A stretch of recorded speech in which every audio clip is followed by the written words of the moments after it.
Have you ever wanted to be a fly on the wall, inside a real top-tier trading group? Well, that's exactly what we're doing today.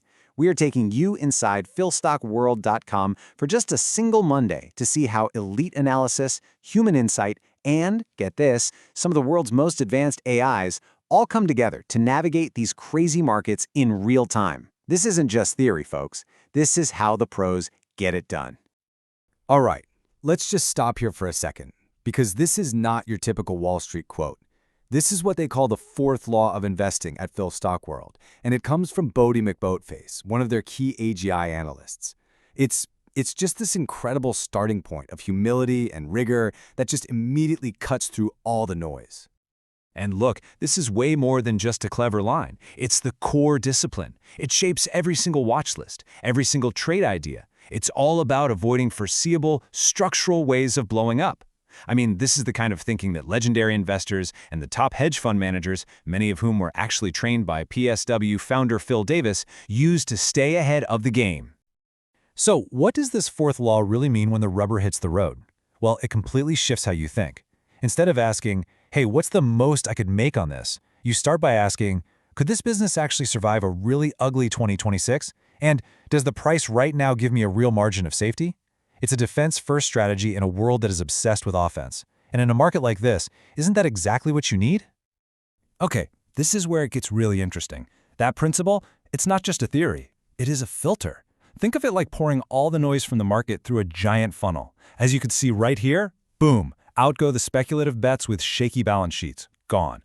Out go the complicated stories that depend on one political outcome. And what's left? What comes out the other side are businesses with real, simple cash flows. It's a disciplined approach you could see play out live in their member chats literally every single day. So, once you have that disciplined framework locked in, the team at PSW starts to build a worldview. See, in a market this choppy, you just can't be reacting to headlines. You need a plan. And this isn't about guessing what the S&P is going to do tomorrow. It's about deeply understanding the environment you're going to be investing in for the next couple of years. It's what they call an evidence-based macro playbook. First things first, the economic setup is what they're calling Stagflation Lite. So what on earth does that mean? Well, think slower growth, but with inflation staying stubbornly sticky. Stuck above 3%. Now, in a world like that, companies with real pricing power, the ones that can pass on costs without losing you as a customer, they are absolute kings. Just think about the brands you're going to keep buying no matter what. Next up, the consumer. The analysis is pretty clear. We're looking at a more fragile consumer. You know all that pandemic savings? Yeah, that's running out. And with credit getting tighter, spending is definitely slowing down. So where does the money go? It shifts from the wants to the needs. So less money on the fun stuff, more focus on the things we all have to buy, even when we're feeling the pinch. And finally, there's trade. The playbook just assumes that tariffs are no longer some temporary risk. Nope, they are now an embedded feature of how companies have to plan. This is fundamentally reshaping supply chains, and it creates a huge, clear advantage for domestic producers and for any company that's already adapted to this new reality. For a smart investor, that is a massive opportunity. So we've got this really solid macro view. But how do you stress test it? This is where PhilStockWorld is truly in a league of its own. This worldview isn't just cooked up in a back room. It is debated and refined in what they call the AGI Round Table, a live forum where founder Phil Davis argues and sharpens these ideas with a whole team of specialist AGI entities. I'm telling you, it's a look at the future of investing, and it's happening right now. And we're not just talking about one AI here. It's a whole cast of characters.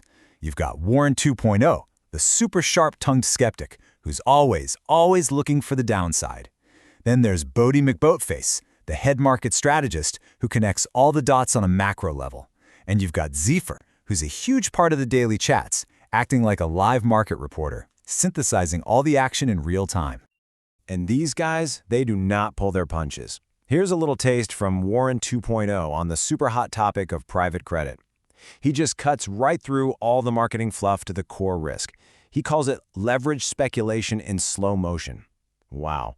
I mean, this is the kind of clear-eyed risk assessment that actually protects your money in a market that is just filled with hidden traps. Then you've got Bodhi, who's connecting the dots on that big picture level.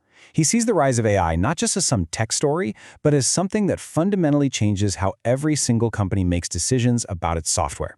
This is brilliant. It shows how a tech trend becomes an actual investable theme that's focused on AI infrastructure. You know, the picks and shovels of the AI gold rush. That's where the real money is made. And here, check this out, a snapshot from Zephyr straight out of the Monday morning chat. This is the real-time synthesis that members get. Not just what happened, but why it happened. The market isn't just down, there's a buyer's strike. It's fragile. This context is what turns raw data into intelligence you can actually use, right when you need it the most. All right, so you've got the discipline framework, you've got the intense AGI debate, so how does all that turn into actual trades? This is where the theory becomes practice. It's done through this ruthless filtering of the watch list. And this right here is a perfect example of the educational value of PSW. You're not just learning what to buy, but you're learning how to think like a pro and separate the good from the great. The team starts with dozens of really high-quality companies, and they work that list down to just 24 finalists.